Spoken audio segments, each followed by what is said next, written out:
ধ্বজা স্থাপনকে ঘিরে এত বড় উৎসবের আয়োজন রয়েছে অযোধ্যায়। প্রধানমন্ত্রীর হাতে যে ধ্বজের উত্তোলন হবে, আর সেই ধ্বজার পৌরাণিক ইতিহাস জানেন কি আপনারা?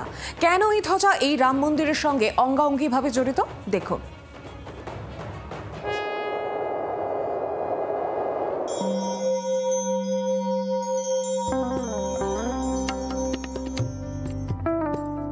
অযোধ্যার রাম মন্দিরের চূড়ায় উত্তোলিত হবে বিশাল আকৃতির ধ্বজ।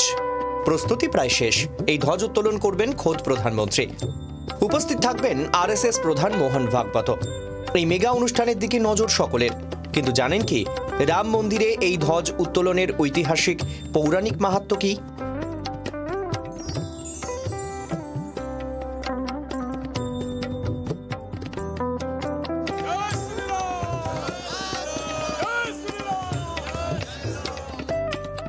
ধ্বজ উত্তোলন অনুষ্ঠানের তত্ত্বাবধানে থাকবেন অযোধ্যা এবং কাশীর আচার্যরা।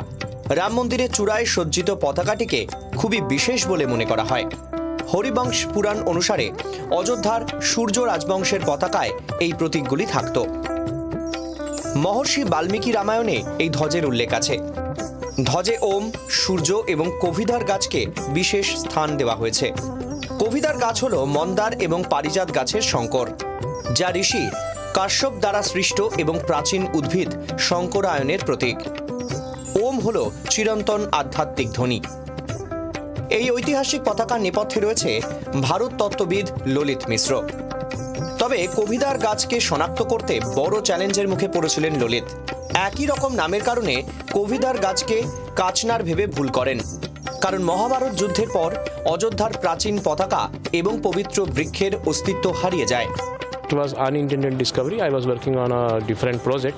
That project was on the pictorial Ramayanas produced in Mewar's dynasty. One of the paintings which was made by the painters, I saw Ayodhya's flag. And because earlier I had worked on the history of the world flag, so I was aware of the importance of the flags.